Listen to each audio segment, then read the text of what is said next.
Craftsman Days are here at Lowe's with big savings on the tools you need. Right now, get a free select tool when you buy the Craftsman V20 2-pack battery kit. Whether it's the backyard, the bathroom, or beyond, Craftsman has the tools to help you power through and get the project done right. Because DIYing is unpredictable, but your tools shouldn't be. Shop Craftsman at Lowe's today. Valid through 6/18 while supplies last. Selection varies by location.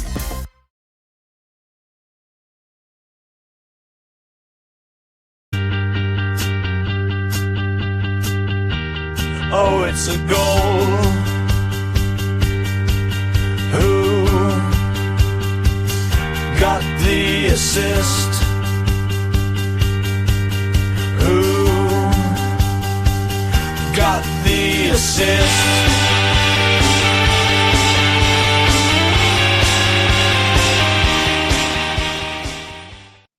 Hello, everyone. So that's it. All done. This is the way the world ends, as T.S. Eliot once wrote. Not with a bang, but a whimper. Well, at least for me, as a abysmal final day sees karmic restorative justice after last year's stolen top 100k, as I find myself licking several wounds at once. FPL-wise, hangover-wise, I'm just about over it. But I had to open up a beer I've been saving for this last pod, just because, it's the last pod of this campaign, and also recovering from a bit of an illness unrelated to the hangover, but probably not made better by going out and having loads of beers. So apologies if I am coughing a lot during this pod. I will try to mute as much as I possibly can. I do sound gravelly. Hopefully gives me some gravitas for the rest of this. Anyway, fresh from more successful, and as always, fun meets more successful night than mine was anyway on both fronts. I'm joined by Sam as always. How are you, mate? How are you doing? Yeah, really good, thanks. I'm in a good mood after what was a really good, fun FPL meets to finish up the season, and we're going to give a shout out in a moment's time, but a special one. And I honestly cannot believe this happened. But as I walked into the pub, my brother of all people was stood in front of me at the bar, had no idea about FPL meets or what was going on, just happened to be in London and happened to be trying to find a pub to watch the Charlton Leyton Orient game. And after about 10 minutes of just like giddy disbelief, he stuck around for the entire thing as well and had a great time. So yeah, just goes to show you don't even have to be like mad into FPL to come along to one of those and have a great time. And that was one of the highlights of my season as well. I had a great time with my brother. But as always, we are Who Got the Assist. On today's pods, we'll go through where we ended up on the final day. Quickly note what is quite a ridiculous outcome on this pod in particular, and go back through the 10 mistakes that we said we wouldn't make this year and document how we actually did versus those mistakes, whether we made them, whether we were actually pretty good on them this season, and of course where we might be able to take learnings for next season. Of course, feel free to laugh along the way with us, and at us is also fine. We're going to do a bold claims roundup, week to week and season long ones. Of course, at the start of the year, we made some bold claims that were relevant only by the end of the season. And finally, some awards we'd like to give out to players, teams, that sort of thing, as we discuss and round off the 24-25 season. It's Tuesday, the 27th of May, but the date hardly matters. It all went down on Sunday. It's all over now. And of course, a proper shout out now to FPL Meets. I think Tom wants to take it away on that one. Yeah, definitely. It was a really, really good event. I'm really sorry I had to run off. My toddler started getting sick, so I had to make a very hasty escape. I promise I wasn't too wasted or anything like that. I was really, really, well, obviously I wasn't annoyed. I was annoyed at the circumstances rather than annoyed at my child. But I had to kind of cut and run pretty quickly because once you get that sort of summons, you're like, right, okay, need to go. Yeah, thanks so much for everyone who came. Really good to meet lots of new people who had kind of specifically made the journey just because they were part of it. One fella had, I forget, I think it was Nathan, that was there because he was visiting family down from Leeds and just happened to pop in to see the football on the final day. And lots of new faces, lots of kind of returning faces as well. I think in the end we got to about 30-40 people, so a bit quieter than normal. I know the trains were a bit messed up. Maybe also the fact that we were hosting it put some people off, Sam, who knows. But yeah, no, a really great time was had by all. And I remember to eat, most importantly, thanks so much James FPL for forcing me to eat a really terrible chicken burger and some sweet potato fries that had been burnt to a crisp. It was a very dodgy meal, but definitely kept me going a lot longer. So yeah, I had a great day, and yeah, it's just a shame I had to leave a bit earlier. I had a fantastic Pizza Hut at the end of the night watching the end of Match of the Day, though, so I'm very happy with the outcome. It was great fun, though, wasn't it, Tom? What a day! And it was always one that you mark at the start of the season, like, okay, game week 38, that's Sunday. Make sure you're there for that, and yeah, definitely back again next year. But it was great fun hosting. I'm not sure whether we did a good job of hosting. It just sort of happened organically, didn't it? Yeah. But yeah, I think 40, 50 people ended up coming. There are some latecomers, some of the big streamers, Harry, Oscar, Dan as well, all came later on after their live streams were over, and it was great to see all of them. Yeah, really good time had, and some incredible ranks going around the group as well from people who I hadn't really even noticed or heard had been having good seasons. So yeah, really well done to all of you. Hopefully you enjoyed the event, and yeah, here's to next year. Yeah, shame about the football though, huh? Unless you, yeah, and well, I mean, I think in some years there are lots of really good stuff that goes on. For you though, there were a couple of really good things that went on, principally because of the last move you made, and it was a poetic sort of way to bookend the season, wasn't it? In terms of the key man you brought in, who smashed you into a really, really good final day. Yeah, I mean, there was basically only one or two players in game week 38 who did anything of note, and I got really lucky. I've had really bad luck all season, I would say, or I'd argue. Some bad decisions made along the way, of course, as well. But one man who has consistently been a thorn in my side, despite owning him, has been Semenyo. And I decided that it was time to rid myself from a troll ahead of next year. And it all just felt like the right time. The minutes were good. Obviously, the fixture was great, and I could get to him fairly easily. I wasn't too confident in Cliver either, given a couple of early subs recently. And I just got a bit of really good luck go my way, which was incredible. 16 points from him, top point scorer of the game week, and had him alongside Bowen, who also helped me out a bit, and Burmo, Salah, Cap. And it was basically just my midfield that did the job. On top of that, Gvardiol got a couple of bonus points, I think, in his clean sheet, and rounded me off the season with 76 points, which was, I think, a 16 or 17 point green arrow, and got me to 208k, which, look, at the start of the season, I wouldn't have been happy with it. But considering where I was 4 or 5 game weeks ago coming out of the free hit, I would have been very happy with it. So it was a good final few weeks. I played it relatively sensibly with a little bit of spice at the end. And yeah, I've rid myself of one troll going into next year. So very happy. It was a great day. And also, coincidentally, my brother, having not listened to me all week, also bought Semenyo, and we got to celebrate the points together. So that was nice as well. But yeah, it was a good day for me. No, lovely stuff. Wasn't so good for me. I did bring in and captain Saka in the end.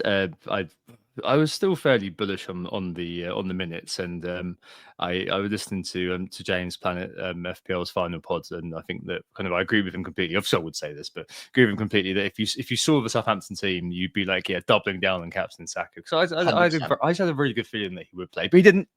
And yeah, I think he did have a goal ruled out, didn't he? But yeah, it obviously, yeah, it was a bit rubbish, because I had him, Bumo, or Bowen. I think last pod, kind of my boss team was captain Bowen, and went with Saka as lowest point scorer in midfield. And yeah, I mean, I had all the same players as you, effectively. Other than that, ended up in 52, and guess what? I ended up 208k.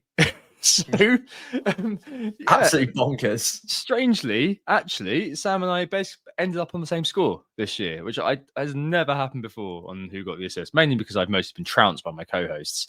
But yeah, 2-4-7-2 we both got this year. I mean, I've kind of come down here, whereas Sam has kind of fought his way back up here. But I mean, we both couldn't believe it, could we? When I saw it, I showed it to you. Oh my goodness, what are the chances? Like, okay, we have been kind of, obviously, through doing this and talking to each other about FPL, both on and offline, there's going to be some elements of synergy, but I don't think we've been that close, especially because I changed my chip strategy, which we'll talk about later.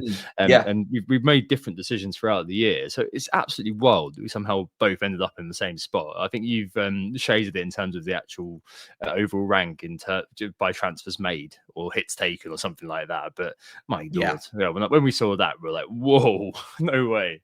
Yeah, I mean, we've taken very different paths to get here. I mean, anyone tuning into this pod for the first time would see this and assume that groupthink has happened to the extreme here. We've ended up on the same team all the way through, and we've finished on the same points. But we've both come at it very different ways from very different angles. And like you said, different chip strategy each. We've had very different differentials throughout the season as well. And I mean, you used your triple captain at a completely different time in the season to me. We ended up the season with a fair few different picks as well.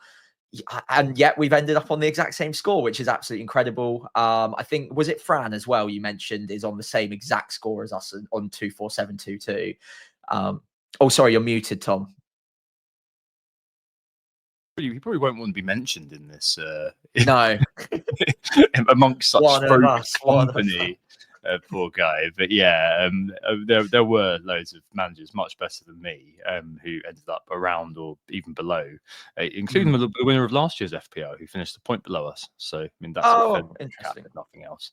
Yeah. But yeah, We'll I'm not gonna.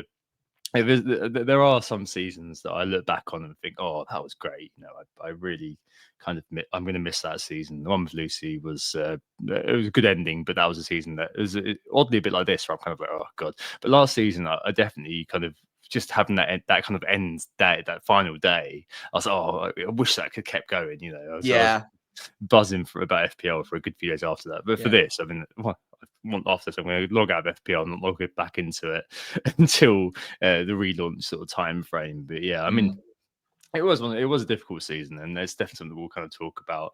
But we're going to try not to kind of go too far into our own sort of into our own abysses here, because I mean, it's fair to say, Sam, this is definitely not kind of where we want to be, and we're both going to try very hard indeed, as far as we possibly can, in the game of luck, to improve things next year.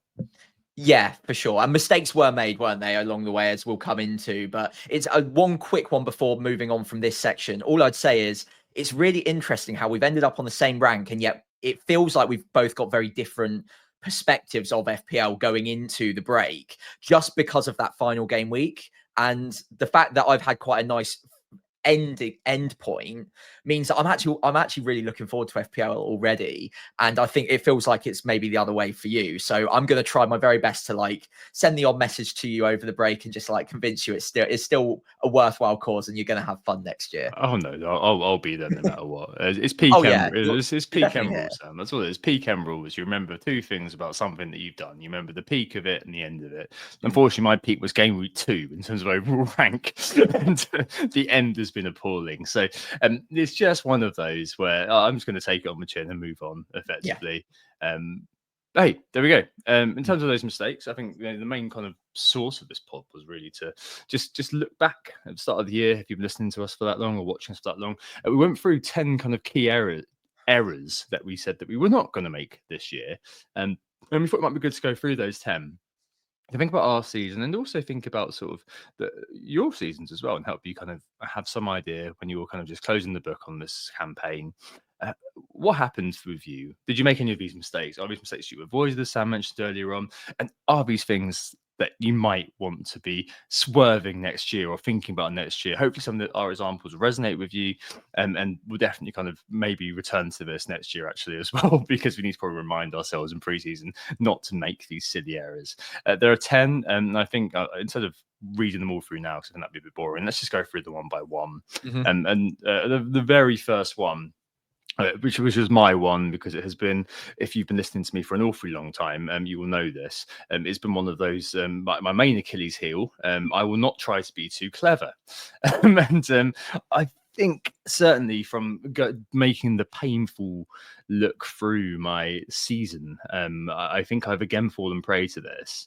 And I think if I could pinpoint two things, Sam, there's two reasons why I think the season has been really crap. One is game week 6 wildcard, which utterly failed. We'll speak about that, because I was a shared experience. And 2 was playing the chips in basically the wrong order. They both kind of they're both attributable to this. Got a wider comment about the state of FPL this year, which I'll leave till later. But those are the two things that kind of come to mind from looking at the past. But try not to be too clever. I think crystallizes really well in one team and one player in particular, Nottingham Forest, Chris Wood. I didn't own Chris Wood pretty much all season, apart from three game weeks. Didn't bank a single goal from him. I didn't bank a single Nottingham Forest clean sheet. Probably looking about 80 to 90 effective points there.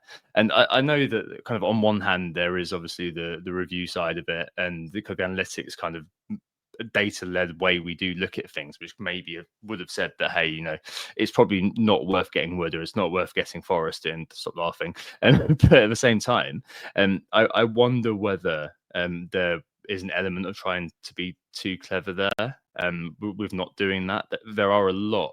But I look at kind of Cert Alps, FPL Optimize, and also kind of the live FPL season in terms of the players who hurt you the most.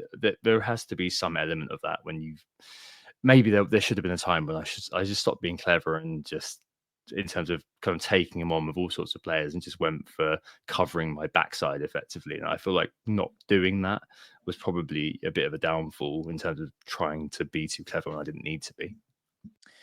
Yeah, I think you'd be forgiven for not having Wood down as being too clever to begin with. I think the first 4 or 5 game weeks there was enough to suggest that, okay, this is just a little hot patch and he'll probably regress to the mean. But by the time we hit wildcard in game week 6, it'd been going on long enough and Forest had looked fairly convincing, alongside the fact that there was a spot in our wildcard sides that could have been filled with Chris Wood and Nottingham Forest defence probably as well at the same time. And I think we both chose to avoid that on a wild card. So yeah, I think at that point, being too clever probably comes into it. I think for me, being too clever was probably the thing that derailed the start to my season. I actually got off to an okay start rank wise. The first 2 game weeks weren't too terrible, but looking back at my team, I'm absolutely humiliated, I think, with what some of the choices that I picked. So bringing in Minte, who is admittedly has proven to be a decent player, but unproven in the league. Barco, who we didn't even know would stay. And then alongside, you've got other slight risks like Smith Rowe. And then I also had Armstrong, which is probably the funniest of the lot.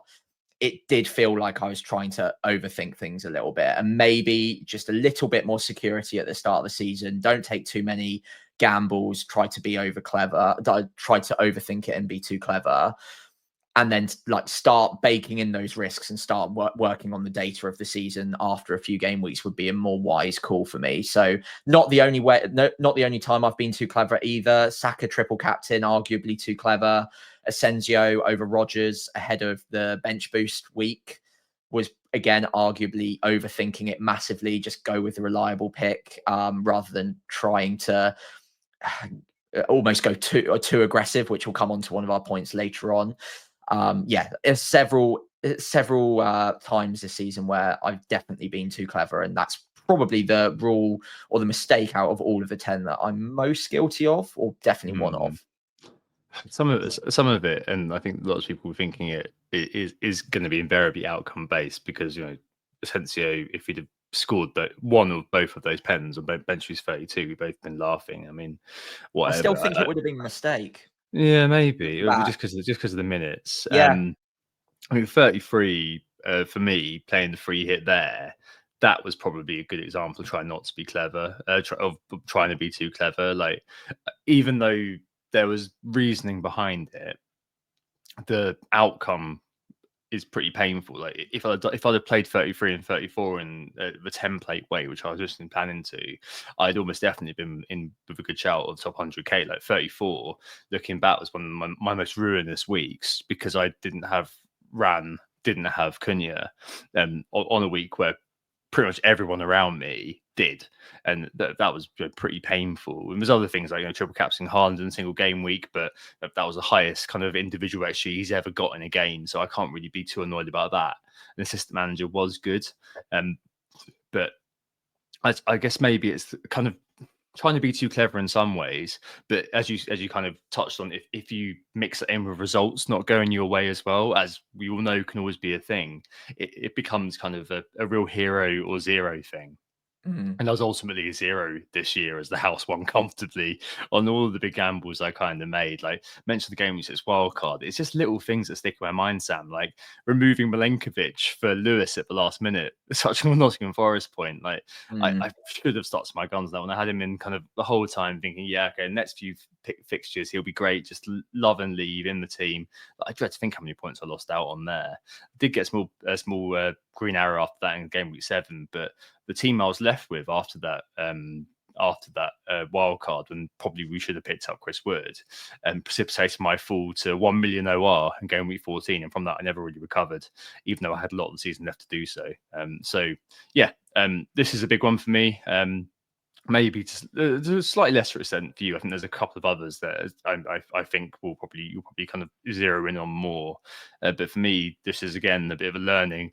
I've got some points to make at the very end about the state of this season, about why this may not have been as bad as it may look. But yeah, it's a big example to everyone to maybe not try to be too clever sometimes in what is it is at root a very simple game, despite the 5 free transfers now coming in to change things a tiny bit.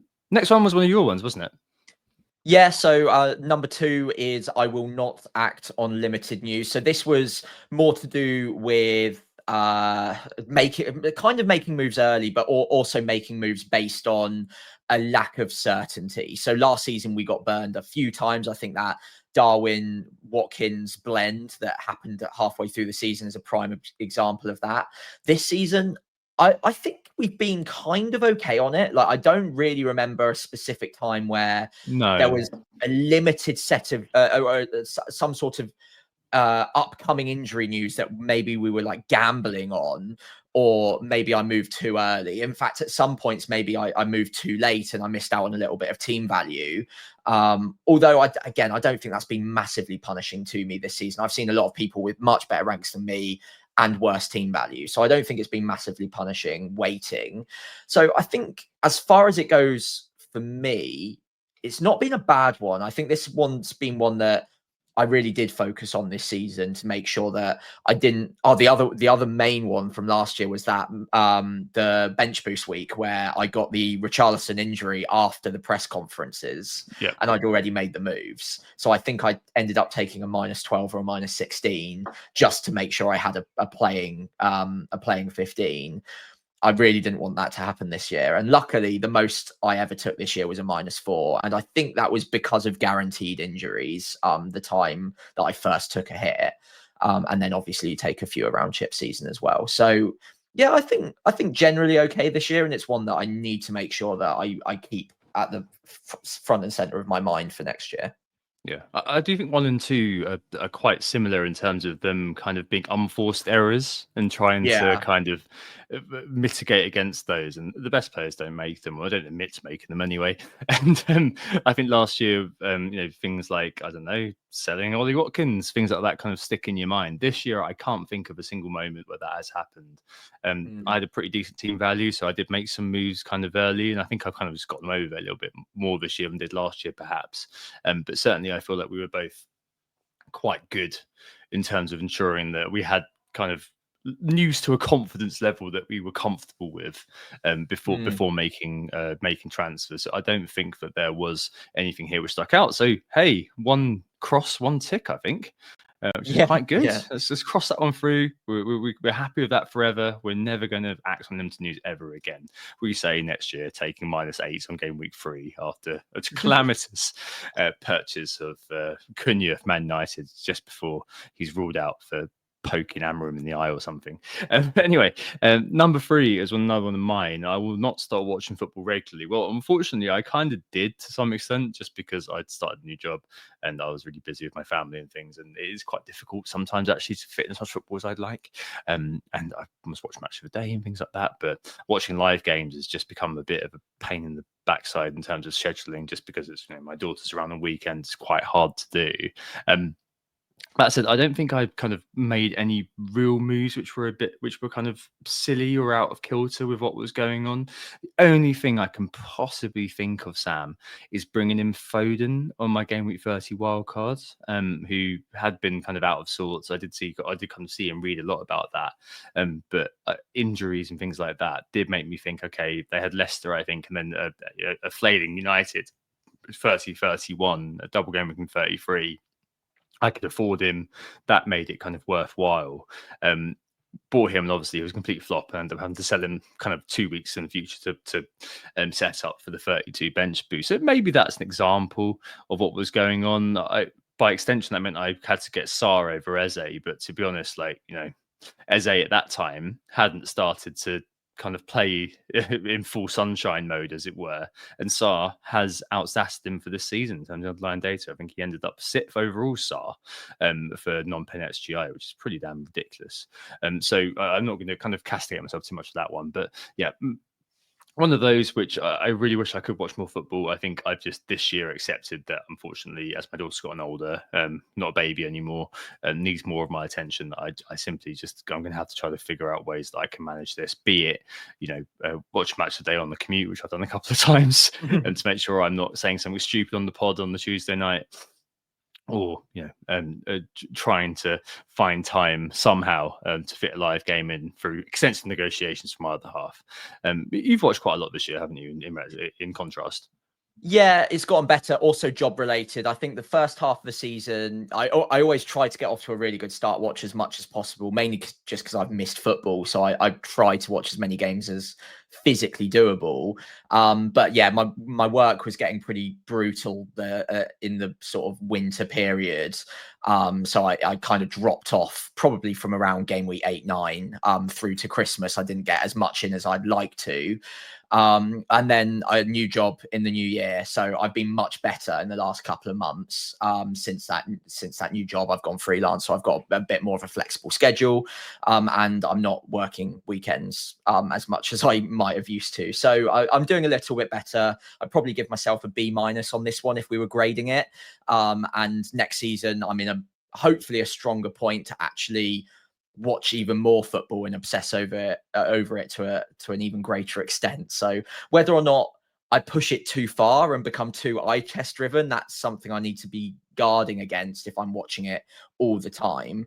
And also you can just get a little bit of fatigue on it if you're watching all of the games. Not all games are blockbuster matches that you're enjoying. Some of them are pretty much stalemate. So there's kind of a balance to strike here where there's maybe a sort of a maximum amount you can take in before the information just sort of goes over your head. So yeah, I think maybe B- if I was grading it on this one, and hopefully maybe a little bit better next year, but I don't think much needs to be done. Yeah, certainly. Okay, cool. Next one. I will not lose track of my own instinct. One of yours, I think, more than me. I think if I'm going to grade myself here, I think it's probably a B.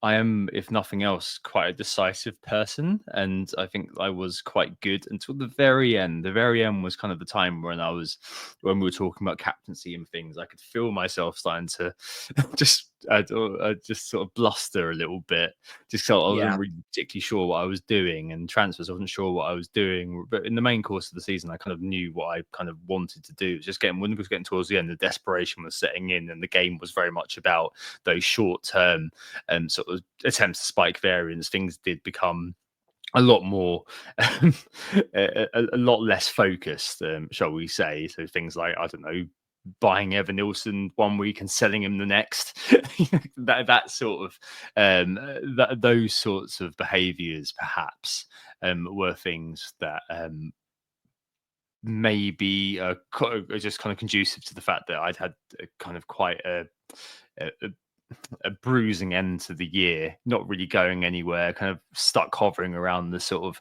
180, 220k mark and not being able to go anywhere, which was kind of making me lose faith in basically what my sort of gut feel was on things. Like Simon March, who came on this pod many years ago, said that your gut is not an FPL manager, your brain is. But I mean, whatever you want to refer to it as, your gut, it's drawing on your experience, really. And I think there was a certain point where, as things got more desperate, it kind of became harder and harder to see the wood through the trees, basically, for me. This is one of yours, though. I mean, why did you put this in, and do you think you've improved it? Yeah, so a really good question in the chat from Paul here, which relates to why I put it in the first place, which is, do you think that being a content creator changes the way you play at all? And that is exactly why I put this in as a mistake to avoid going into my second season on this pod and as a content creator. at the start of the year. Because I think at times last year, I did get dragged along with the narrative maybe a little bit too much. I was watching so much content and trying to make sure that I was really in the weeds of every little thing that could have changed. All the minutiae was going around my head. And I got decision fatigue, and I just went too far with it. I lost track of what my own instinct was. With this year, I think I've done a lot better. And if anything, that's been, again, to my own detriment. Maybe I've just swung too much the other way at times. I don't think it's been a consistent problem, but I think in very specific, isolated game weeks, especially when I started needing to chase. And I think you summed it up well a minute ago as well, Tom, where the later on in the season you got, the more it was like, well, I've got to take a swing, because if I go along with what the crowd is doing and what the data is suggesting, what the X-Mins are suggesting, then I'm not really going to regain the big chunks of rank that you need to end up on a rank that you'd be happy with. So there are a few times towards the second half of the season, Mateta captain against Southampton, Saka triple captain, Asensio in, a few other mentions probably go around that sort of time that I've forgotten now, where I backed my own instinct thinking, you know what, I can gain an edge here because I am going to overestimate Saka's minutes, and I think everyone else is underestimating them. And I'm hoping that I get lucky there. Yeah. And that's just one example, but there's definitely a few where I backed my own instinct because I didn't want to become just like that sort of content creator that's just barking the same stuff that everyone else is. I needed to feel like an individual, and maybe sometimes I was ignoring information as it was being presented to me. So maybe I went too far on this one. But I certainly backed my own instinct at times. It just didn't work out the way I wanted it to. So if the result was better, maybe I'd be giving myself an A star on this one. But as it goes, Asensio blanked, Saka blanked, Mateta blanked, all of these players blanked. So maybe I went too far. Yes, we are all individuals, and Mr. T's just basically summed up my point in the chat. To be fair, you have to be brave. Sometimes it doesn't always play out, and that's completely true. If you do get one of these genius, one of these calls that come off, which are really kind of out there. I mean, if Saka has put away one of those chances on triple captain, of the 4 or 5 he had, or the 2 or 3 big chances he created went in, you're sitting here thinking you're a genius. I mean, Yeah, they are very thin margins in FPL. Those sort of sliding door moments come all the time. So yeah, I think we can give ourselves a solid B on that one, really, actually, as well. I'm not really particularly too, I don't feel like we were beholden too much to what was going on there.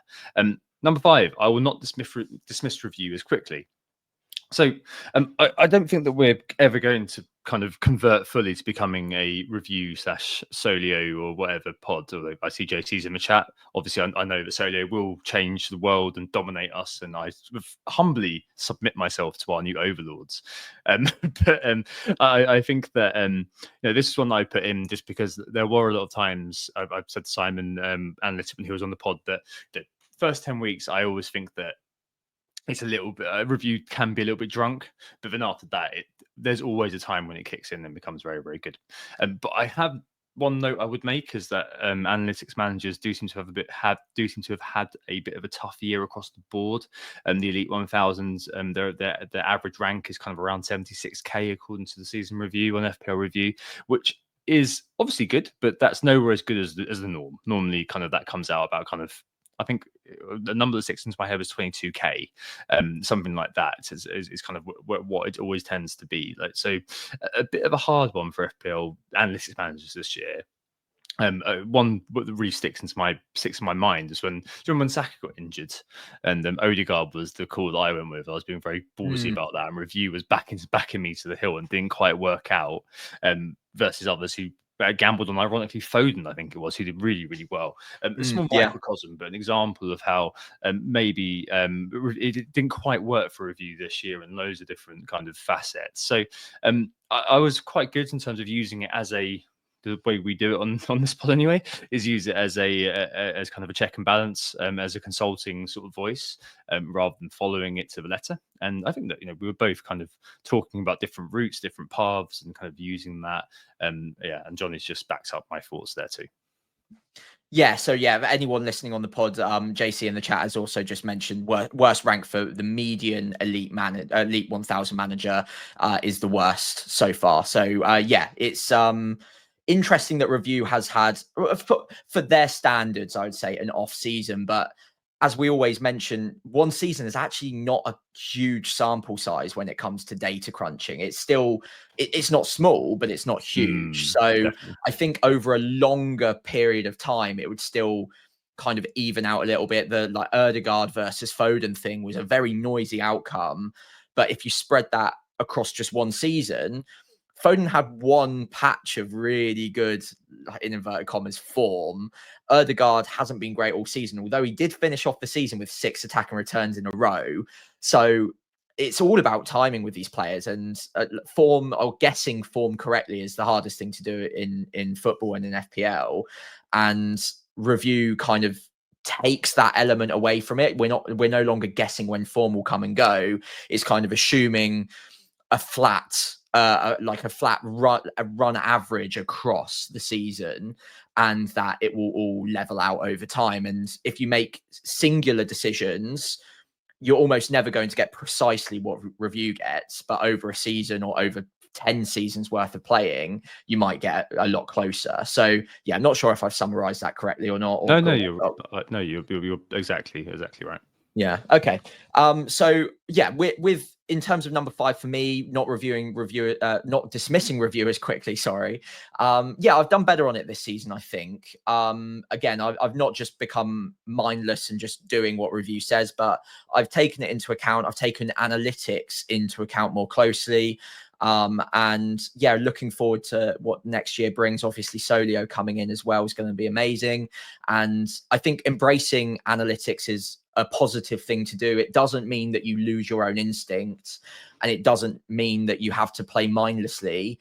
It just almost brings together the information, especially those sort of outside factors that you might have otherwise forgotten about, all get baked into those numbers. So it gives you a more whole picture of what the FPL landscape might look like. It doesn't stop you from adding your own thoughts into that and your own interpretations. And I've done better this season, but again, I think I can do a lot better than I have done, and I want to learn more. I want to get used to how to play variants into my own into my own advantage, as Simon mentioned on the pod probably a few months ago now. Yeah.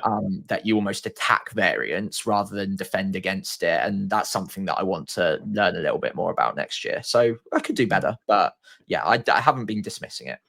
Yeah, need to get that guy back over the summer, I think. Mm. Great. Next one. I will not underestimate set piece takers. I think this one crystallizes very well in Brian Bumo. Yeah. Sold him in game week 14. I think a lot of the community did. But the outcome of that, boy, oh boy, he didn't come back in with me until game week 29. In that period of 9-10 game weeks, went on to score 57 points, including a 19 points versus Saints, whereas I flailed around like a maniac after Saka got injured.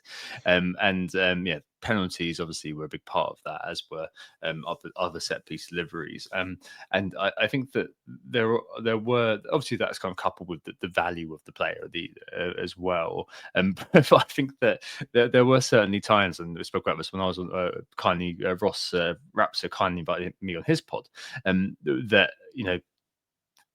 those set piece takers are so like kind of appealing for a reason, aren't they? Because you've got that extra added bonus, haven't you? Every single time something goes off, it could be having an awful game, a la Mo Salah, but still kind of come out of it with a couple of goals out of nowhere. Thinking about Southampton game, we scored 2 penalties. Like, I think it's Southampton game, wasn't it? Where he scored 2 pens. Possibly. Yeah, maybe. Let's go with that and hope. He definitely got the 19 pointer or something around that, because I was watching it with my brother when the goals went in. I just can't remember how he scored them now. Yeah. And Mark's just mentioned in the chat as well, Bruno Fernandes, who may no longer be in the league next year. Who knows? If I was him, I'd definitely take the money and run to Saudi. But by the by, I do think that underestimating set piece takers. I don't think that we've been too bad here. It hasn't been something really that's been top of mind for me. But looking back at my season and that Bumo cell, which I think that we mentioned as well on the troll pod a little while ago, that's certainly one that kind of stuck out to me like a sore thumb and fits quite nicely into this as a kind of a bit of a mistake. So he was such a good price, and the fixtures were pretty difficult. But I mean, he should never have been. And easy to say it through hindsight, but we knew what the player's value was, and he should never have been that close to the exit door. Really, for me, I don't think in retrospect. Yeah, that's fair. And I again, this was one of my own, so I don't think I've done too badly on it because I wrote them down and I've kept like a sort of a note on them. But there have been times I think this season where there's been moments where I've picked a player without considering the alternative of the set piece taker. And maybe I've ever so slightly underestimated the value of those set pieces in that 50-50 call. Or maybe it's been more like in my mind anyway, a 60-40.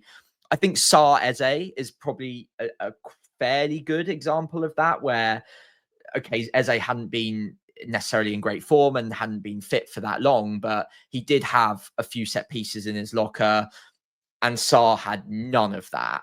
And although Sar's open play threat was good, Eze at least had the opportunity to kind of level that out in other ways, even without necessarily playing that well.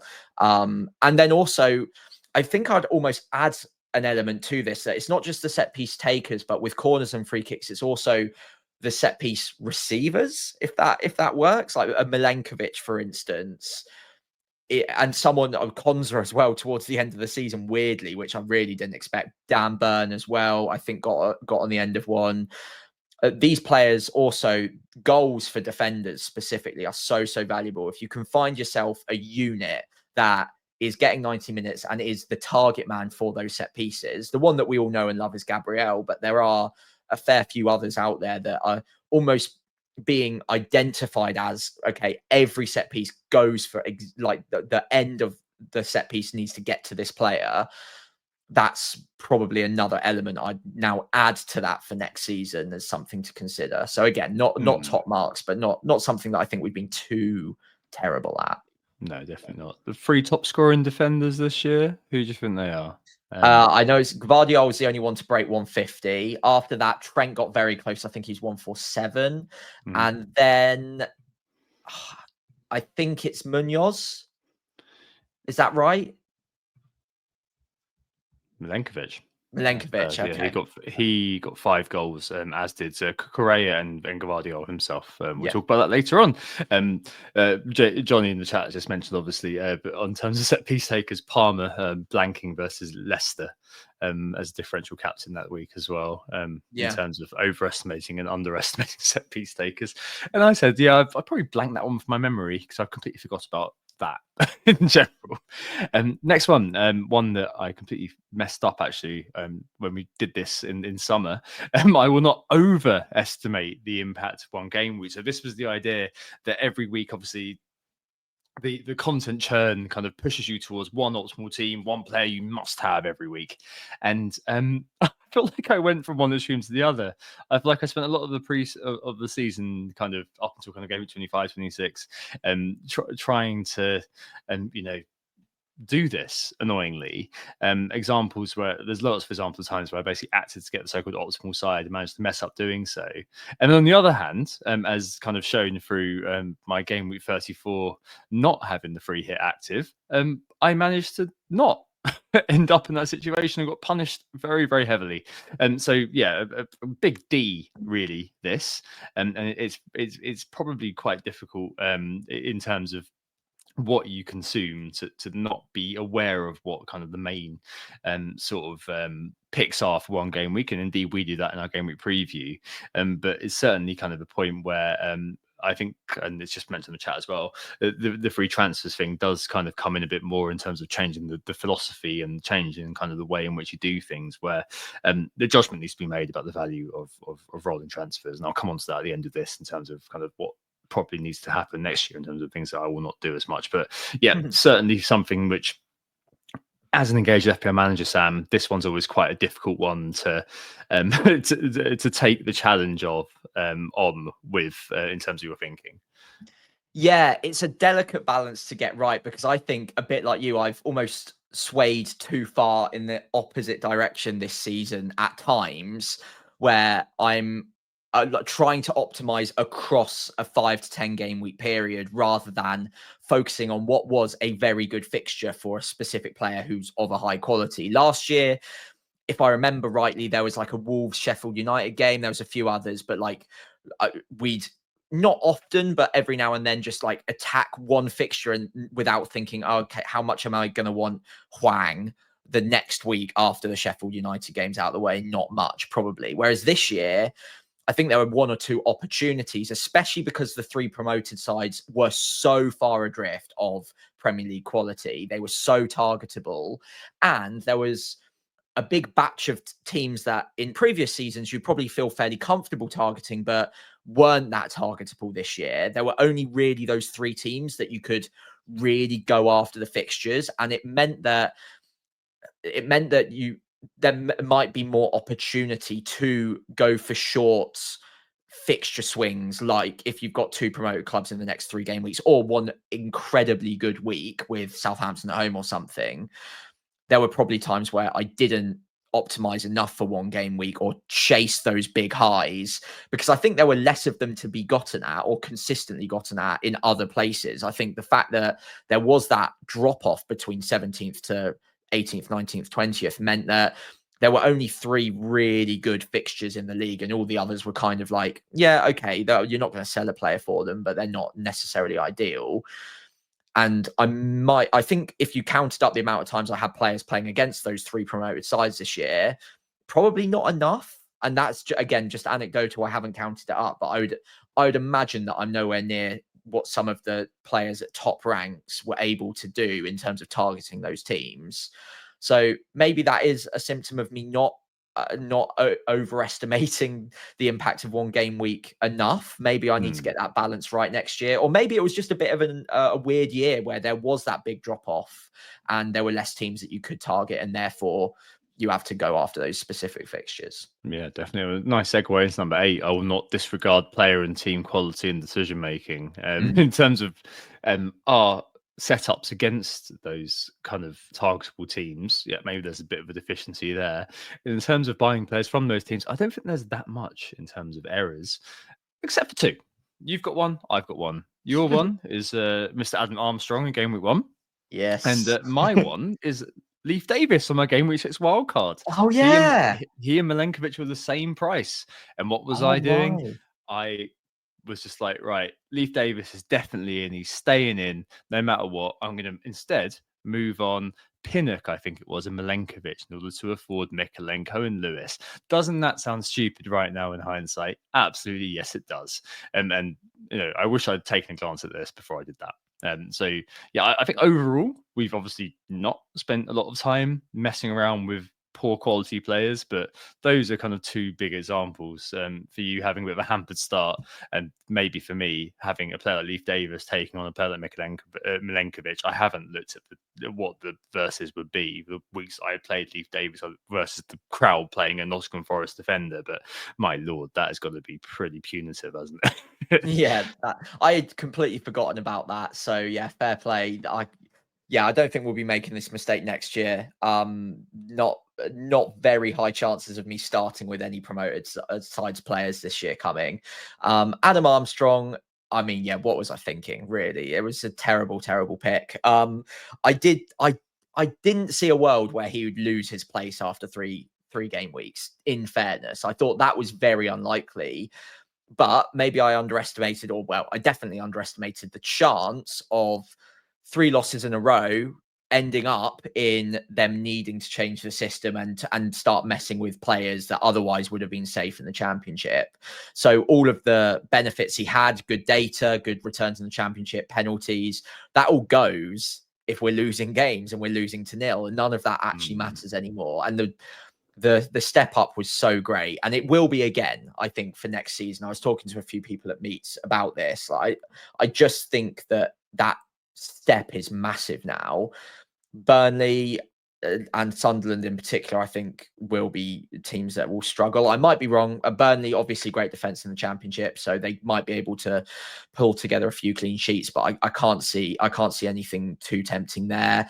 Leeds will be the team that probably is the most likely, I think, to have players of interest. But for me, to begin with, I just don't think there's any point in trying unless the game is structured in a way that the pricing makes it almost a necessity that you have to have a promoted side player in your team. I will be completely disregarding them until we've had a large enough sample size to be fairly confident that they might be good picks, and only at that time will I even consider taking a chance on them. But yeah, player quality and team quality is so important in this league. And if a team's not doing well, they can mix any player up. There are no players safe at that point. So yeah, I'm going to be much more careful on this one next year. Yeah, 4.0, Luco 9, Sunderland side our legends, a game week 1, first sub. I mean, that's as far as I'm going to go. I think it's always going to be, as you say, defaulting to the rule that you kind of stick with the tried and tested, really. Okay, I will not default to the narrative. I think we kind of covered this a little bit already in terms of we'll not lose track of my own instinct, number 4. I do think the schism with X actually really helps here, because I don't really look at I just don't really look at X anymore, and I think that's kind of where you did see a lot of the slop posting, I suppose, in terms of what is going on generally in terms of the narrative. I kind of stuck in terms of FPL content to consuming a few kind of choice bits of content, and that was it. Didn't really read very much, with all due respect to the people who do work very hard. So maybe that helped a little bit, but there was certainly, as evidence through my chip strategy not paying off, I really didn't default to narrative very often. I don't think. No, I think we kind of covered it, didn't we? But yeah, I don't think too badly on this one. I think, again, probably give myself a B. There were probably times where I might have had a busy week and I was like, you know what, I'll just do the simple thing. But quite often, in a weird way, this season, the simple thing has worked out fairly regularly. So maybe even if I had been guilty of number 9 this season, I haven't noticed it because it's actually paid off in the times when maybe I have defaulted to the narrative without thinking about it. So maybe in another season, if things had gone a different way, I'd be ruining missed opportunities because I'd just gone with the herd. But this year, I don't think it's been a problem, and even if it hasn't punished me. Specifically, this hasn't punished me. A lot of other things have. But yeah, I think number 9 is probably okay. Yeah. Speaking of, so final one, things that have punished me, punished us. Definitely your one, number 10. I will not forget to go on the attack. So this was a big one for you, wasn't it? Pre-season, in terms of kind of obviously you said you're not, a Nick style super cautious manager, but it's certainly something that you kind of felt like you had to kind of do a little bit more. And it kind of, for me, felt like towards the end, you kind of made a few decisions that kind of a few weeks after you were thinking, oh no, I think maybe I was, if anything, being too aggressive there. Yeah, 100%. I've mentioned a few of them already, but yeah, Mateta captaining him or even buying him after the injury was a risk. It didn't end up too poorly, but the minutes actually suggest that maybe I got a little bit lucky there, if anything. Saka triple captain, that I was just taking big swings at this point because I was so far behind. I felt like I needed to go on the attack in a big way. And weirdly, if I hadn't have gone on the attack at all and I just almost played my regular way, I reckon I wouldn't be that far off 100k right now. It's the weeks where I did go on the attack, the Asensio missed penalties, the Saka triple captain, a couple of the hits along that period of time as well. I think I went Palmer captain and he blanked against Southampton too. When again, I could have probably just gone with the higher owned Salah and it would have been okay. Yeah, there were just a few times where I went on the attack maybe either too early or possibly too aggressively, thinking that I had more ground to make up than I did. And I should have just kept the faith a little bit longer. But I don't want to completely disregard this rule next year. I still think it's important to do. but I think a lot of it is on timing, and I left myself open to too much variance going the opposite way. And look, I knew that going in. I knew the risks that I was taking. I would do it again, probably in a slightly different way. I would take risks, knowing how far back I was, but I took risks on things like expected minutes, when long term that was always going to be an issue. And maybe I need to go on attack in a more conservative way, if that Considered makes way. sense.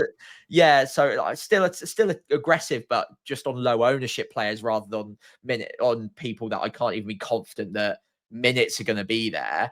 JC has said in the chat that triple captain Saka was unfortunate because he should have started the second game if it wasn't for your favorite player, Leif Davis, raking him down the ankle. But you know what?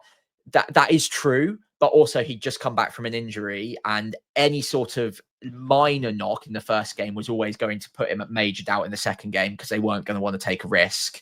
So I agree with you. It was unlucky, but I put myself in a position where I could get unlucky more often than not, because the risk was greater on a player like Saka, whose minutes were going to be maybe a little bit managed, and he was going to be wrapped in cotton wool. So yeah, there's maybe a bit of both there, but I don't want to completely forget this rule, because I think it is important to do at times.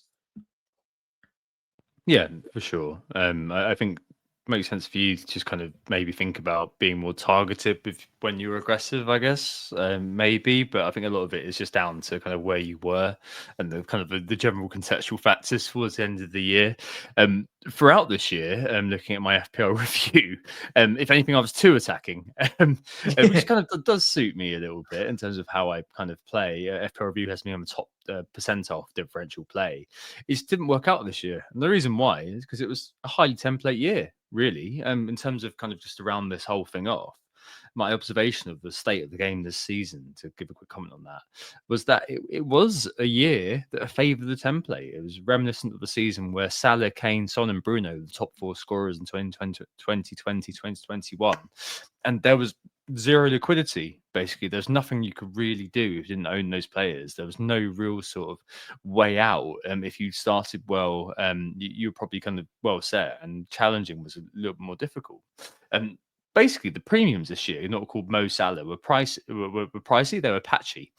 Saka, Haaland, Palmer all had their moments but burnt out, as did Isaac. There's no real kind of consistency in terms of being sustained to force into decisions and disrupt the template. It got really stodgy by kind of the mid-20s, and after that there was in some ways very little you could do. And I think there obviously will be examples where we went on and captain Bowen for the final kind of period that someone said in the chat. Fair enough, but basically the upshot of all these premiums stuttering meant there was more money to go around, and also the template was stronger than ever, effectively, because there was no barrier to entry in terms of owning those sort of key players. There are no big choices needed to be made between premiums. There was no need to kind of cut costs and go for the beta option, and the premiums misfiring anyway. So it was really easy for people to get to a conservative team, basically just hold rank. Plus, as you mentioned earlier, having those three players in the relegation zone from the off effectively meant that those are the only teams you could target, and there was maybe less predictability as a consequence in terms of what constitutes a good fixture. We spoke a lot of time this season about death by 1,000 cuts being why our game really didn't work. You had kind of one big threat, be it normally for us it was like Morgan Rogers or something like that, but there were kind of loads of different players who were kind of 20-30% owned, and that kind of inflicted the damage in terms of creating a red arrow when it looked like you're going to get great gains every week. That marginal pain a fair bit was kind of something which I think I'm going to remember the season for. And I think that was just due to how solid the template was, because of the contextual factors of how the season basically shook out. So yeah, maybe as kind of the overall thing, maybe I should have been more inclined in terms of number 10, in terms of the attack, to cover my exposure rather than increase my potential losses through catching a multitude of falling knives, to extend the trading analogy. Plus, there were those big EO gambles. Didn't go my way. So yeah, a season to learn a lot from, but also seasons to forget in many ways. So yeah, I hope that was vaguely useful, and it wasn't just us kind of lamenting our own failures. I'm sure there was something that each of you can take from our discussion there. Onto the bold claims this year before we go on to the awards of the season to round off this year. The bold claims are all over. I have one prevailed for the second year in a row. Your man Semenyo has done the damage. He did, yeah. Thankfully for me as well, he stayed under 10% ownership, so it actually came in for both of us and got me a nice little rank jump there. So that was nice. My bold claim didn't end up quite so nice. I thought, why not Hail Mary on Southampton, since it's the last time I'll be seeing us in the Premier League. To beat Arsenal did not happen. At least we got a goal though. It was nice seeing Ross Stewart celebrate for the first time this year. But yeah, looking forward to our new leader Will Still being in charge, and fingers crossed we can come bouncing straight back up. Or I'd actually kind of like a couple of years in the Championship to get down there more often and maybe rebuild. I think we need it. But yeah, I did not get the point. I knew it was very unlikely, this one. But hey, what's bold claims for if it's not for a little bit of fun at the end? Yeah, so you could have won the whole thing if that had come off, but actually no, I think I'd have given you 3, so I would have drawn. But anyway, I got it was 6-3 to me in the end. The player less than 10% owned, the top scorer in game week 38, who was Semenyo.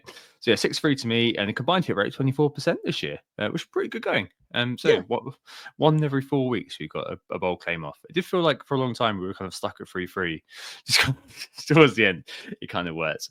And just to take you all back to game week 1, pre-game week 1, we had some season on bold claims, and it has been an utter disaster. This one, it's just not worked out at all, which shows the fallacy of these sorts of things sometimes. Because this game, football, rather than this FPL, twists and turns in such a way, and that is almost impossible. If you think about Liverpool, for example, only Barry Glendenning of anyone that I know predicted them to win the title. Look at the BBC kind of correspondence. I think only one of them, who's Stephen Warnock, who gets Liverpool anyway, had them finishing second. Pretty wild in terms of a lot of the outcomes this year. But yeah, our FPL season on bold claims, or FPL/football season on bold claims, have resulted in me with another victory, Sam. Yes, let me have this.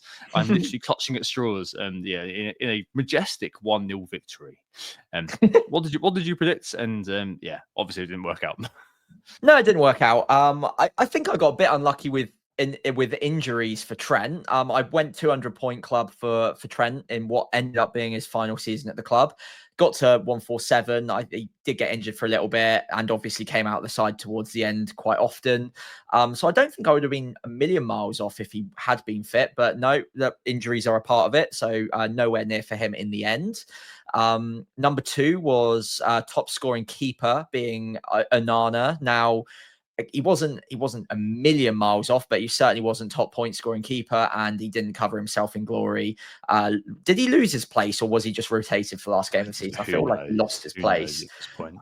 Yeah, not great. Although my last season's bold claim would have come in on Edison getting dropped for Ortega, so I'll take a point for last season's. And number 3 is Minte, who I was quite bullish on at the start of the season. I'm still relatively bullish on him as a player. I think there's a really good talent there to get 20 attacking returns. Didn't quite happen. I think he got, was it something like 12, 13, 14, something like that. So certainly not 20. But maybe next year, if he gets some more consistent minutes, it could be his year. But no points for me. 3 bold claims, and they remain bold. Yeah, 6 goals and 5 assists and 20 starts, Minte. So, Okay. Averaged upwards. You could have got there. Fair enough. My 3 were 1. I think my first one was hampered by injury.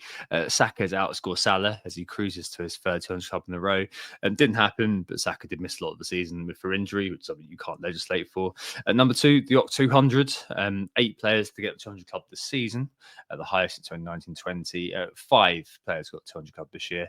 Salah, Palmer, Bumo, Isaac, and Wood on the final day got to the 200 exactly, but didn't quite get to the 8. Bowen, 193. Was 6th. He was very close. I think he's been in it before. And 3rd, the one that clinched it for me, was Voldemort, the bold manager to win the sack race this year. Eric Ten Hag's departure from Manchester United in October clinched it for me. He's now the Leverkusen manager, replacing Xabi Alonso. Right. Okay. Do that again next year, I guess, and see how we go. Yeah. On to this season's awards to end up everything else. A few things to go through here, just to kind of give our kind of final thoughts on the season. Goalkeeper, defender, midfielder, forward, flop of the year, surprise of the year, team of the year, and player of the year. In terms of goalkeepers, Sam, I mean, Pickford won it out. Are you going to give it to him, though? Pickford's up there for me. It seems like the obvious one because he won. I don't have tons of amazing memories with him. He was a bit frustrating at some of the points where I owned him personally, but I know that a lot of managers did have a good time with him, especially after Moyes came in. So I can't do it just based on my personal experiences with him. I also wanted to give an honorary mention to Sarr as well. I know he'll probably be in there for you with the pen save in the free hit week was pretty massive. And Sells, another one that I think I don't have a lot of Nottingham Forest players in these awards personally, so it's a nice way of like introducing that conversation. Obviously tailed off at the end pretty badly, but for a long time, for a keeper that at the start of the season, I think a lot of us questioned whether or not he'd even be the keeper for the season. I remember, was it Miguel that came in at the start of the year that like a huge 6'8" keeper?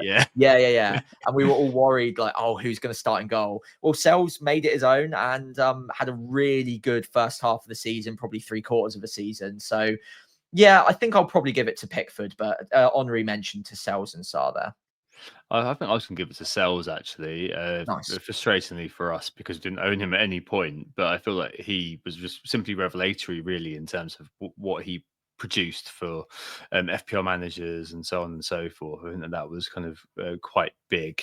I think Dean Henderson for kind of just kind of holistic contribution, perhaps, in terms of the FA Cup victory.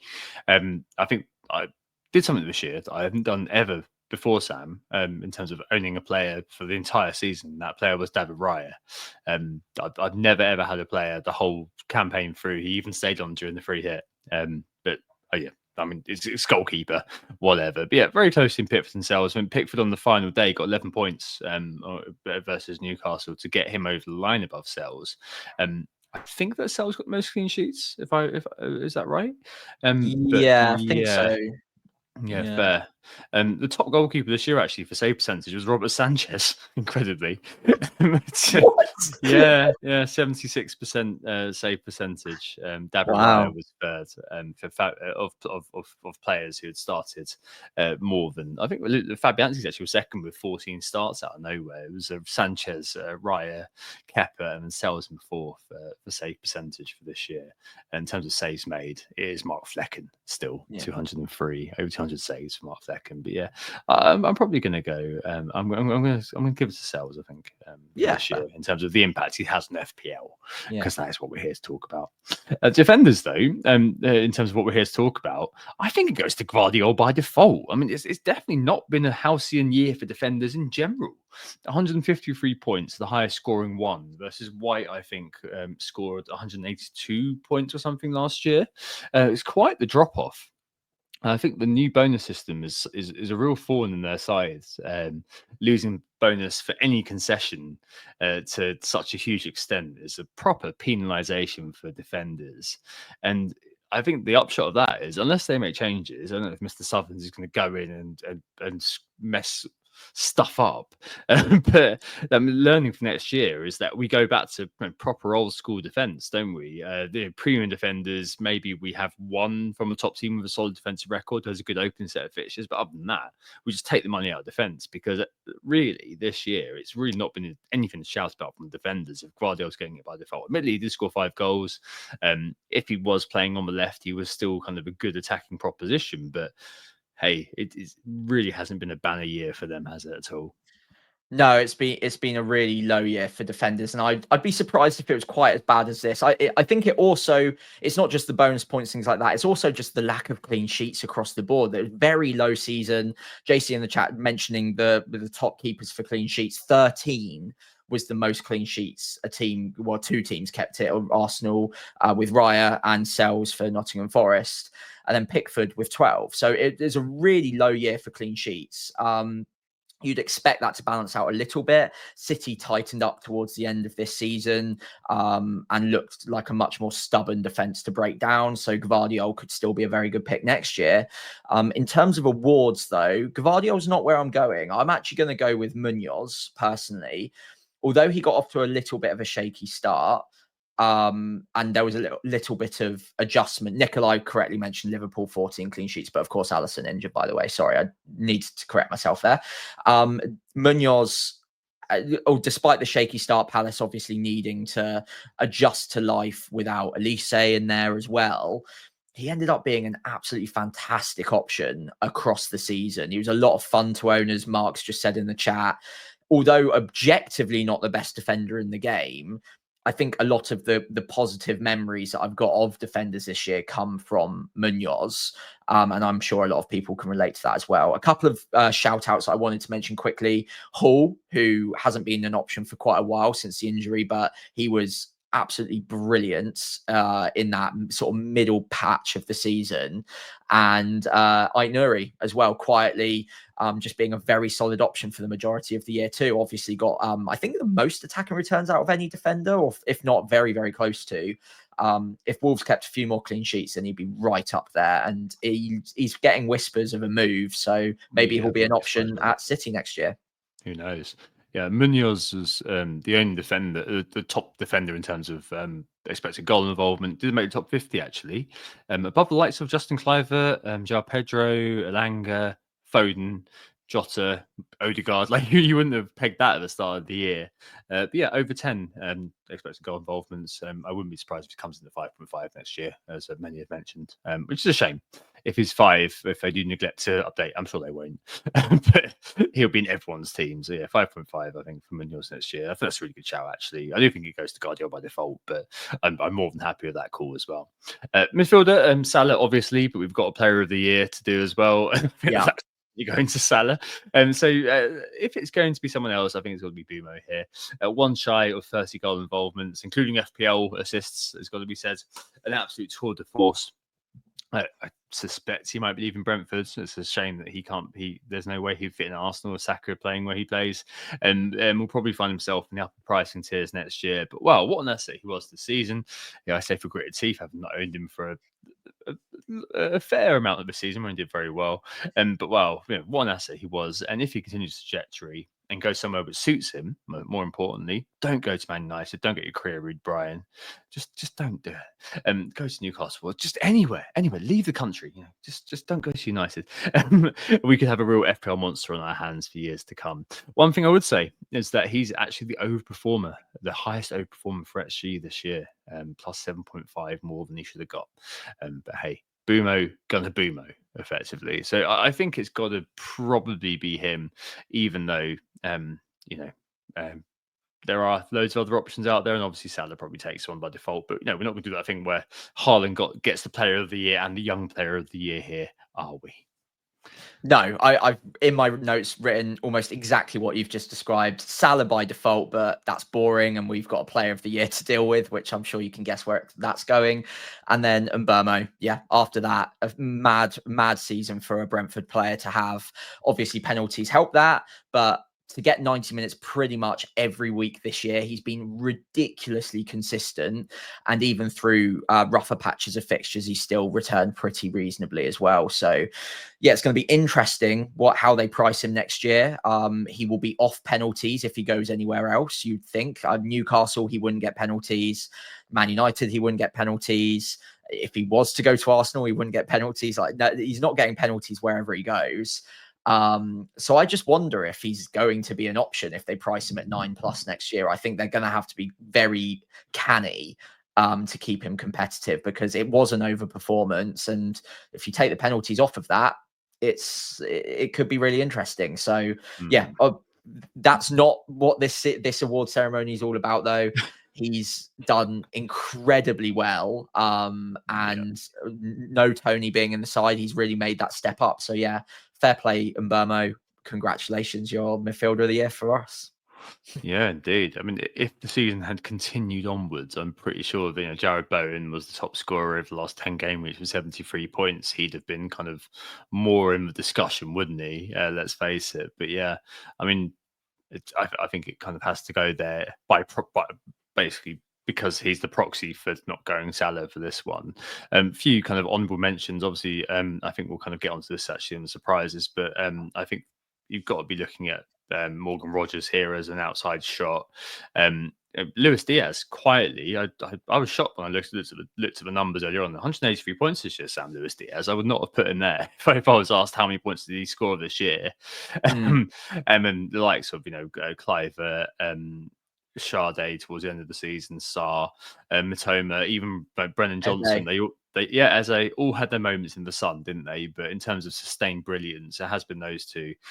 Palmer, I think, does probably just do himself out of the mention just due to the second half of the season. Effectively, I mean, yeah, he got over 200, but 6 stacking returns after game week 19 compared to 19 in the first half is just pretty insane as a drop off. And kind of linking back to my point earlier on, his absence from the second half of the season, coupled with Salah's enduring brilliance, again made the season quite a template one.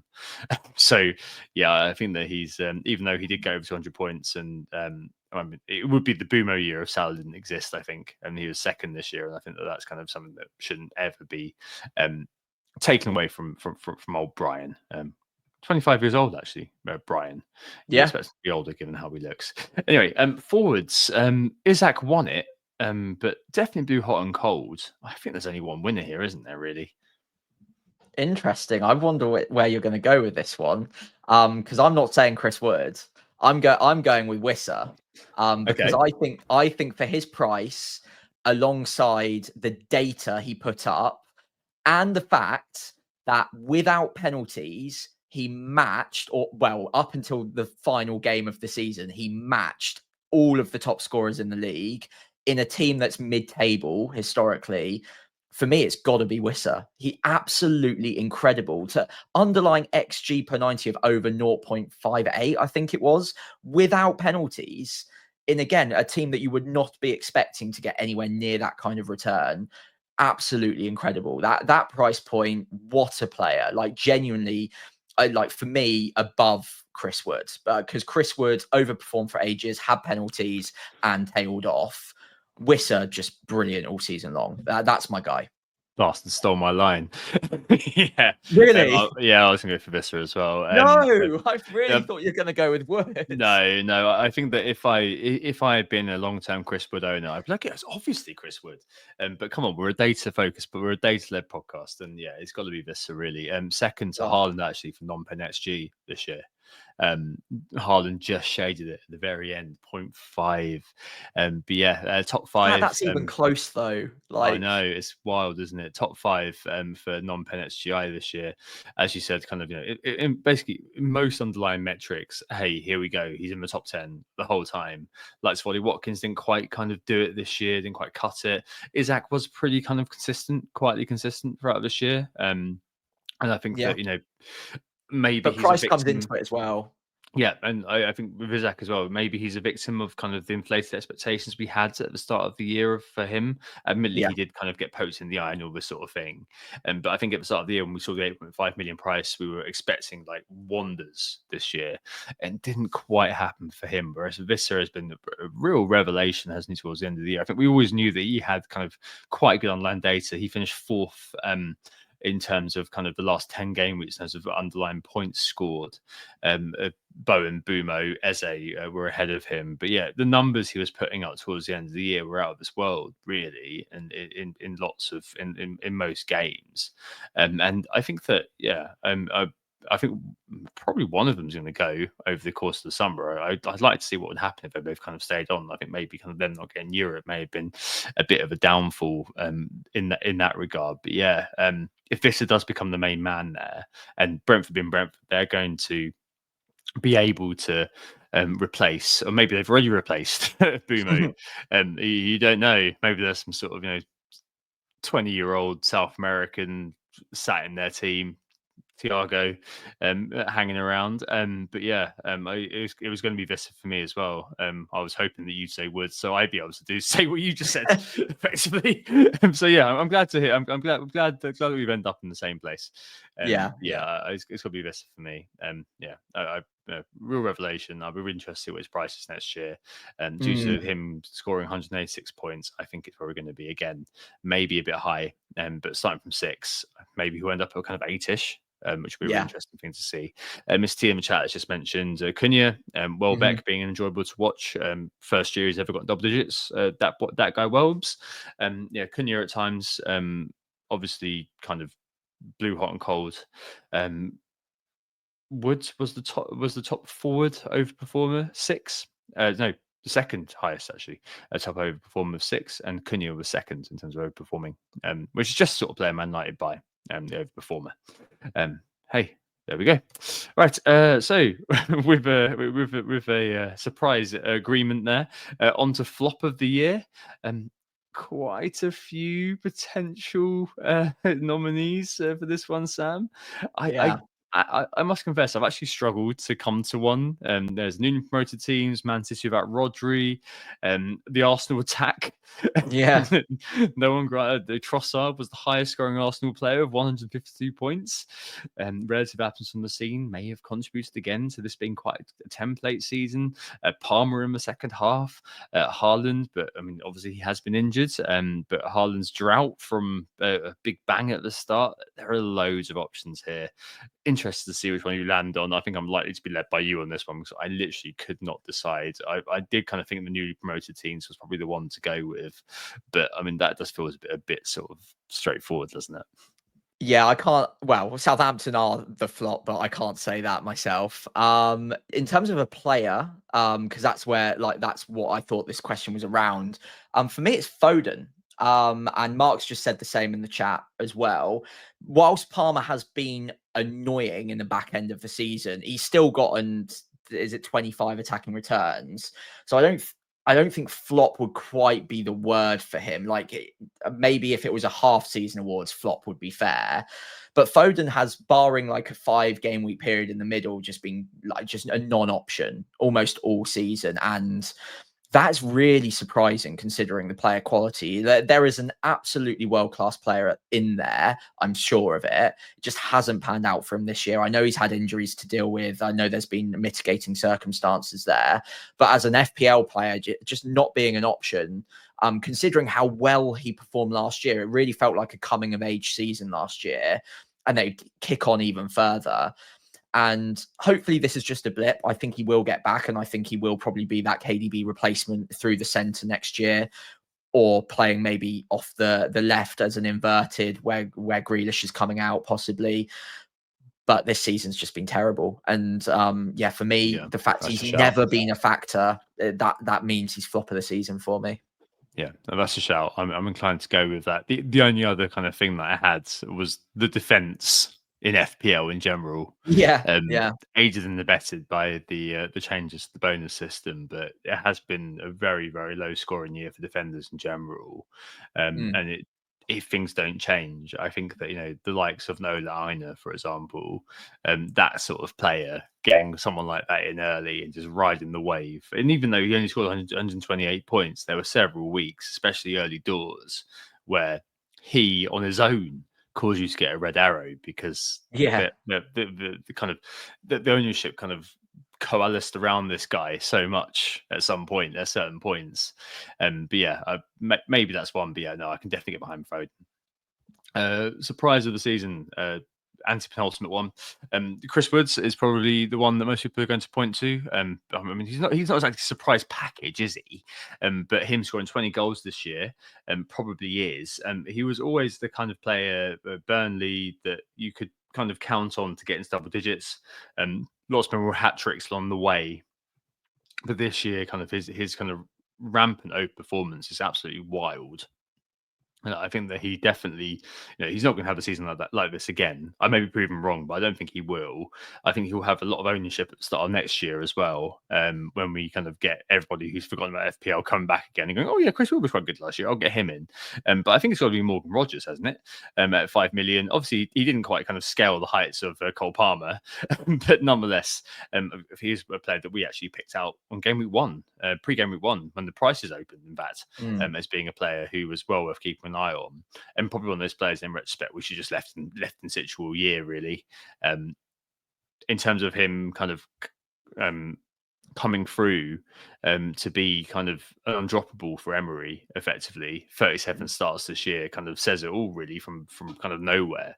Towards the end of last year, he kind of started to kind of get in the team, but what he's done this year is incredible. And I saw a joke the other day that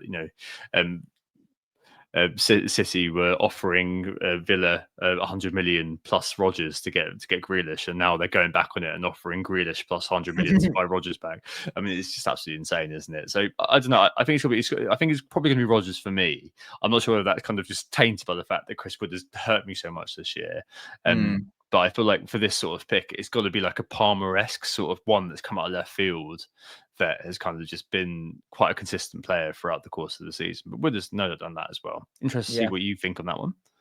Yeah, both good shouts, really good shouts, and I wouldn't have any problems with picking either of them as the overall winner here. A couple of others that I picked out, which I would say are more surprising in the sense that they became FPL options at all, rather than, I think with Wood and Rodgers, I'm surprised at how well they did, but they were factors going into game week 1. Like I still thought they could be options. And obviously we talked about them at length at the start of the year. So I didn't have them down necessarily as like out and out surprises as players, more like surprises as to how much they became factors.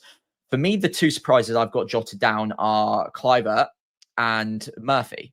And the reason that I've got those two is because at no point at the start of the year was I even considering them. I thought Murphy's minutes were never going to be anywhere near good enough and would probably lose his place eventually.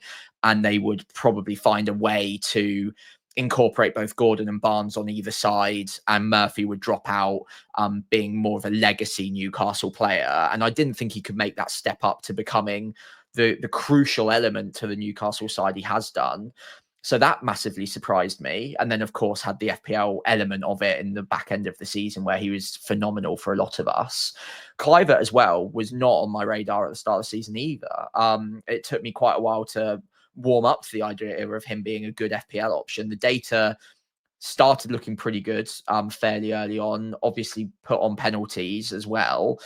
And correct me if I'm wrong, but previous to this season, he was nowhere near anyone's thinking ever, I don't think. No. So despite both of them being Premier League players for a little while now, neither of them ever really entered my thoughts. Whereas with Rodgers and Woods, there seemed like a realistic world where I could have ended up with either of them in game week 1. And therefore that for me means they weren't massive surprises. Yeah, okay. I'll take those. I think they're all kind of variations on the same similar sort of theme of players who have come out of left field in some way. But I see what you mean about them being kind of game week 1. We could have maybe seen it coming, but I think that Rodgers has kind of exceeded the expectation. For sure. I think him kind of becoming the bionic man who plays every single game was certainly something we couldn't have foreseen. So yeah, no, I'll take any of those. I'm narrowly kind of thinking Rodgers kind of gets it. But I can see why people might be thinking, yeah, this is obviously Chris Wood. And maybe people are also saying forwards, obviously Chris Wood. So yeah, fine. I'll take it whatever you want to do. But I'll probably go for Rodgers in that one. Penultimate one, team of the season.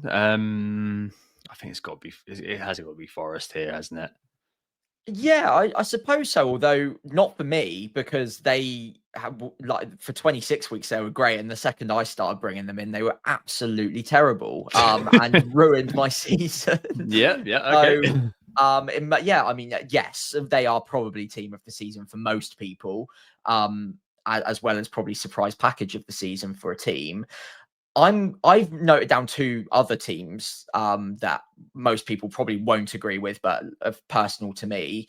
Newcastle, throughout the season, almost consistently have had at least one player, if not two, in all of our thinking. Whether that be Isak, whether that be Livramento, Lewis Hall, Shah at times, Murphy, Gordon. There's been loads of options at Newcastle littered throughout the season where whenever we needed them most, they've come good. So Newcastle, for me, I think deserve a quiet mention here, an honorary mention. Same goes to Brentford, having three players score 10 plus goals, all at really reasonable prices. Two of those players being consistently good FPL options in Mbermo and Wissa. I think they deserve a mention here. I've basically gone on joy distributed to me and my team. And so those two get in, but I think Nottingham Forest, yeah, makes sense. Yeah, qualitatively, I think you're probably right. I think the only two things mentioned from a data point of view, Chelsea was second for XG this year, ahead of Man City and Newcastle, That's which crazy. is yeah, and the third best defense this year was Fulham. Fifth best was Everton actually. So yeah, a couple of kind of shouts there in terms of the data. One that kind of you have to pick your poison based on the events that you've had, but I can get behind any of them. I just think that kind of from where Forest ended up last year, kind of barely surviving to what they became this year, in terms of the price of the players, and they filled a big gap, the Arsenal gap, effectively in loads of different ways, in terms of being that sort of cheap sort of perennially playable stock of players. I mean, admittedly not in the midfield that much, but certainly if you kind of had Aina and had Wood from the game week 6 wildcard, or had indeed started the season with them for whatever reason, like you were laughing. And I think that's kind of the holy grail really in terms of what we're looking for as FPL managers. So I think it's got to be them from an FPL perspective, but there's loads of different good shouts in there. Player of the season, Salah. Done. Right, over. Yeah, pretty much. I mean, to be fair, because we haven't talked about him at all, and he probably deserves a number of these awards. 344 points is absolutely nuts. Like the amount of returns this guy got, especially considering last few game weeks, he massively teetered off and just dropped off and didn't do 3 anything. returns from game week 30. Unbelievable. Like that first 30 game weeks, I'd never seen anything like it. I think he had 14 double-digit hauls in that time. Just again, crazy returns. I doubt we'll ever see that broken. Because I mean, unless Salah can go and do one better next year, but every year he's a year older, it gets more difficult. Man City will come storming back, I'm sure. Arsenal will be a factor. I mean, it's just a mad set of returns. So fair play, player of the season, no question. What price next year? I mean, 14.5. We're looking at Van Persie levels, aren't we, of pricing here? Yeah. I Higher mean, than Haaland? yeah, they've got to do it. They've got to force it. Honestly, there's no way, shape, or form that would see them at the end of the season at 1.1 higher than the 12.5 initial pricing. What was Haaland 14? I think was he 15? I think he was 15, He was wasn't 15. He was 15, wasn't he? Yeah. I mean, And Salah 13.5, maybe? Or no, 12.5. 12.5. Wow. Yeah, because he went up 1.3, didn't he, in the end? Yeah, I and mean, he was 12.5 last. He was a 13 a couple of years ago, then 12.5 last year, and he kind of stayed there despite getting another 200 club. And hey, here we are.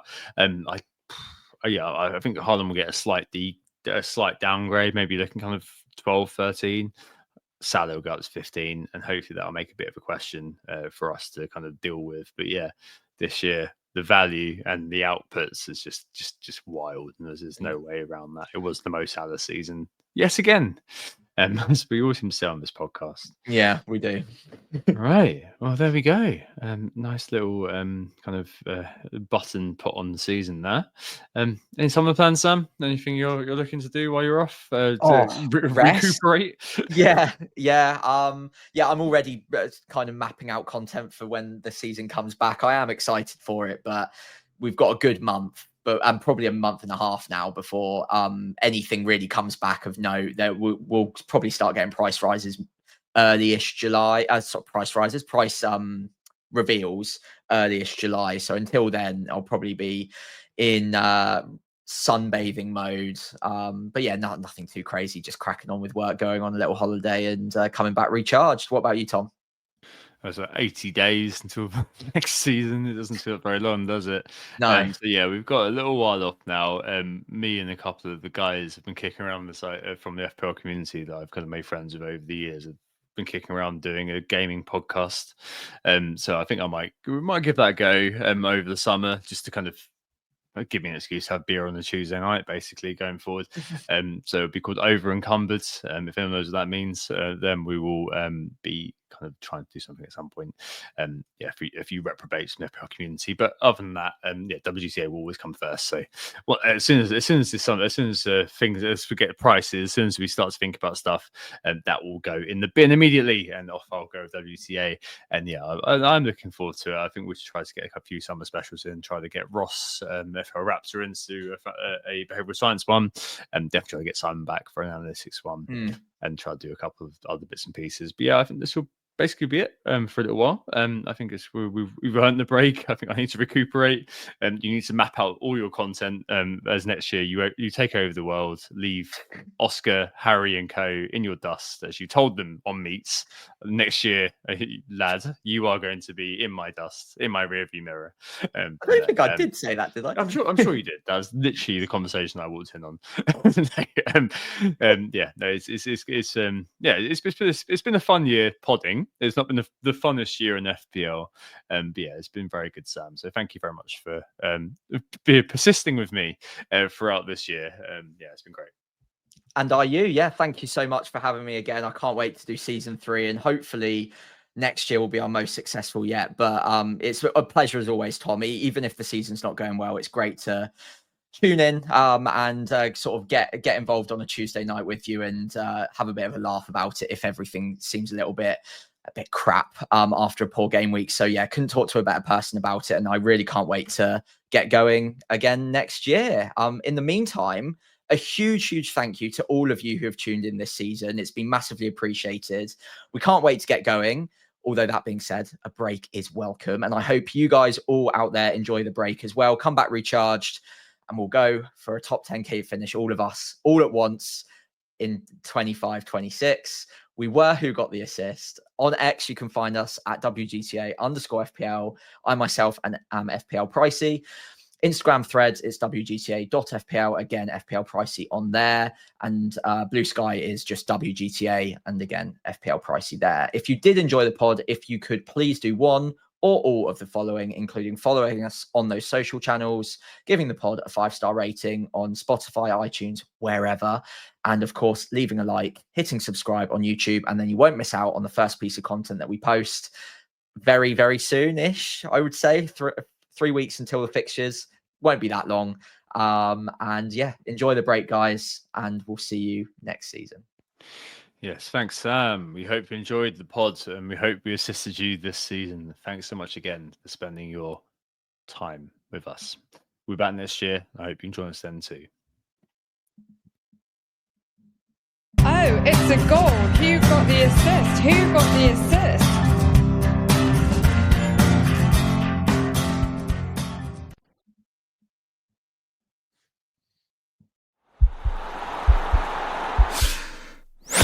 This podcast is part of the Sports Social Podcast Network.